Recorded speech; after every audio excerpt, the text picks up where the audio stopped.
ในขณะที่สงครามยูเครนนั้นก็ยังคงที่จะเดินหน้าอยู่อย่างต่อเนื่องนะครับล่าสุดนั้นคุณผู้ชมครับมีการรายงานข่าวจากทางด้านเลโอนิด ปาเชนิกผู้ว่าการแคว้นลูฮานที่แต่งตั้งโดยรัฐบาลรัสเซียนั้นบอกว่ายูเครนโจมตีเมืองลูฮานด้วยขีปนาวุธชนิดคลัสเตอร์นะครับเหตุระเบิดนั้นเกิดขึ้นใกล้กับสิ่งอำนวยความสะดวกด้านโครงสร้างพื้นฐานของอดีตโรงเรียนการบินทหารระดับสูงของเมืองลูฮานและโรงงานซ่อมเครื่องบินในบริเวณใกล้เคียงกันอย่างไรก็ตามทางหน่วยงานทางทหารของยูเครนนั้นยังไม่ได้ออกมายืนยันว่าเป็นผู้ลงมือโจมตีแต่นักวิเคราะห์ทางทหารเชื่อว่าขีปนาวุธที่พุ่งเป้าไปโจมตีที่เมืองลูฮานนั้นอาจเป็นขีปนาวุธชนิดแอคแท็กซิมหรือว่าระบบขีปนาวุธทางยุทธวิธีกองทัพบกที่สหรัฐนั้นเพิ่งส่งมอบให้กับยูเครนเมื่อช่วงต้นเดือนพฤษภาคมที่ผ่านมาขณะที่มีข่าวการโจมตีเมืองลูฮานนั้นเนี่ยทางการยูเครนก็รายงานว่ารัสเซียเองก็ได้มีการยิงขีปนาวุธโจมตีเมืองมิโคลาเยฟทาง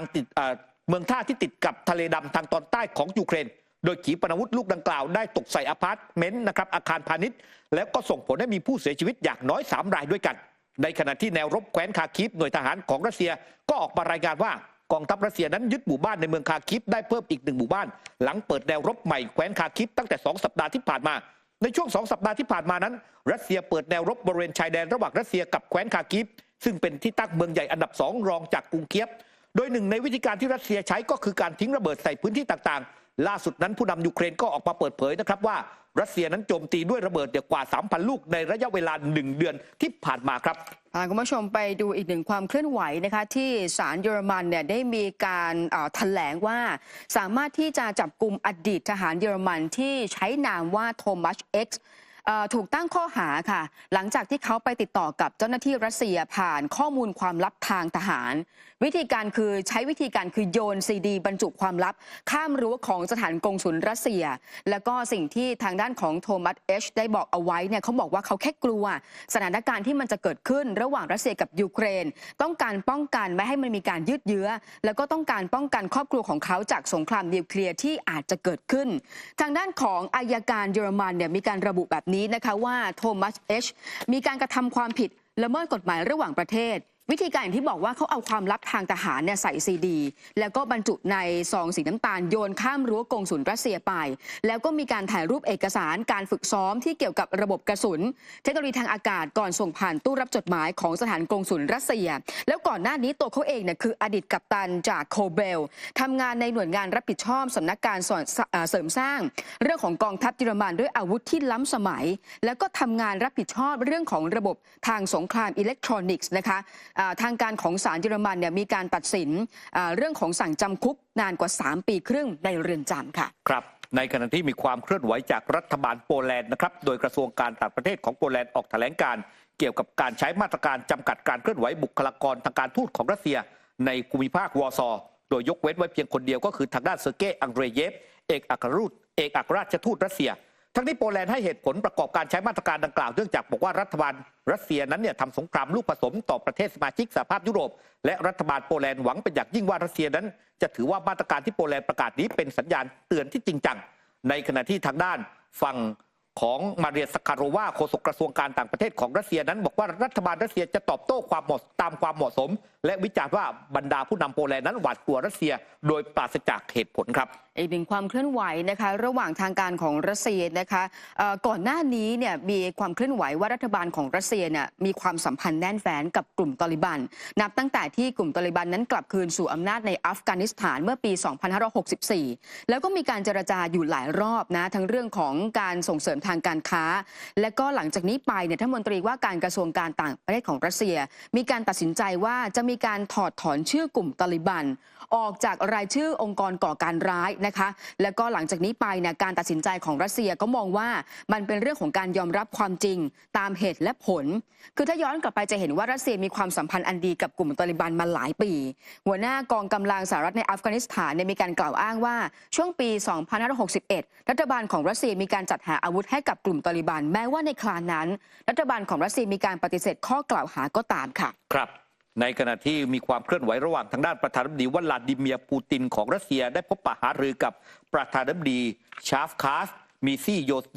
โยเซฟนะครับของอุซเบกิสถานในขณะที่ปูตินนั้นอยู่ระหว่างการเดินทางเยือนกรุงทาสเคนต์เมืองหลวงของอุซเบกิสถานเมื่อวันที่ 27 พฤษภาคมที่ผ่านมาถือเป็นก้าวความสำคัญในความร่วมมือนะครับที่ทั้งสองนั้นได้มีการลงนามกันในการที่จะ ให้รัสเซียนั้นสร้างโรงไฟฟ้านิวเคลียร์ขึ้นในประเทศอุซเบกิสถานนะครับโดยทางด้านประธานาธิบดี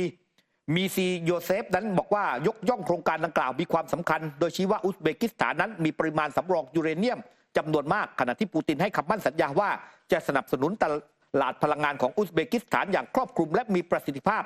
ในขณะที่มีการรายงานข่าวนะครับว่าบริษัทโรสตอมซึ่งเป็นบริษัทพลังงานยักษ์ใหญ่ทางการรัสเซียนั้นบอกว่าโครงการนี้จะมีการสร้างเครื่องปฏิกรณ์นิวเคลียร์จำนวน6เครื่องที่มีกำลังการผลิตรวมทั้งสิ้น330เมกะวัตต์แต่ก่อนหน้านี้ทั้ง2ประเทศได้มีการหารือถึงการสร้างโรงไฟฟ้าพลังงานนิวเคลียร์ที่มีขีดความสามารถในการผลิตมากกว่า 2.4 กิกะวัตต์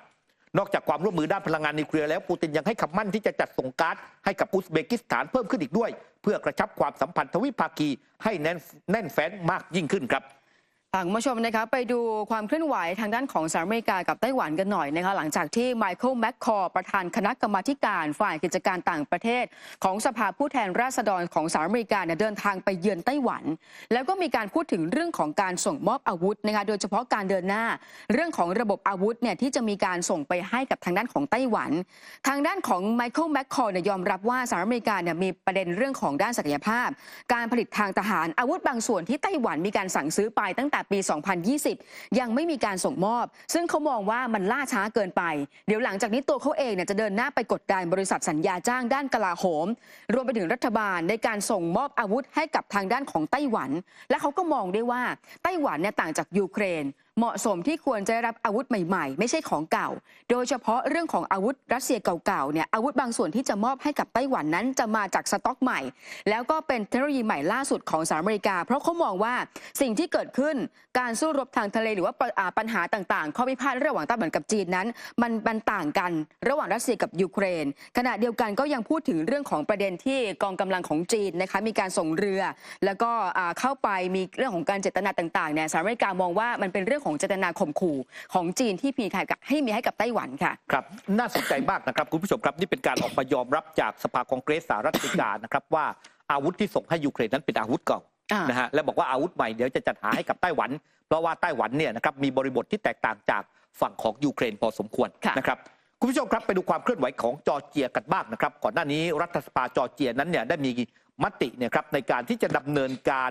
ร่างกฎหมายฉบับหนึ่งนั่นก็คือกฎหมายต้านตัวแทนต่างชาตินะครับหรือว่าการที่จะไปบังคับใช้กับ NGO ต่างๆที่รับเงินจากองค์กรต่างชาติแล้วไปเคลื่อนไหวทางการเมืองในประเทศต้องมีการรายงานทั้งหมดเนี่ยนะครับให้กับทางด้านรัฐบาลรับทราบและมีการควบคุมการใช้เงินเหล่านั้นเนี่ยครับคุณผู้ชมปรากฏว่ามีคนหนุ่มสาวในจอร์เจียนั้นออกมาต้านแล้วคนที่ออกมาโหวตวีโต้เรื่องนี้เนี่ยก็คือตัวประธานาธิบดีของจอร์เจียครับได้มีการออกมาวีโต้บอกว่าก็ไม่เห็นด้วยกับกฎหมายฉบับนี้นั่นก็คือนี่แหละครับคุณผู้ชมซาโลเม่ซูรามบิกวิลลี่นะครับประธานาธิบดีของจอร์เจียซึ่งอำนาจส่วนใหญ่นั้นเนี่ยก็คืออยู่ในลักษณะเชิงพิธีการเธอวีโต้เธอบอกว่าเธอเนี่ยไม่เห็นด้วยนะกับกฎหมายฉบับนี้แต่ปรากฏว่าผลการวีโต้ของเธอนั้นไม่เป็นผลนะครับคุณผู้ชมเนื่องจากว่าเมื่อกฎหมายนี้นำเข้าสู่สภาครับล่าสุดนั้นเนี่ยสภาก็มีมาตรการเนี่ยในการคว่ำคำสั่งวีโต้ของประธานาธิบดีคนนี้นะครับ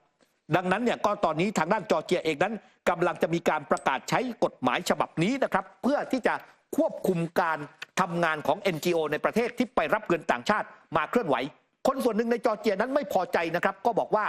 พวกเขานั้นเนี่ยไปลอกกฎหมายของรัสเซียไปควบคุมการทำงานของ NGO เนี่ยแบบรัสเซียกำลังพาประเทศนั้นถอยหลังคือหมายความว่าคนส่วนหนึ่งในจอร์เจียนั้นอยากที่จะให้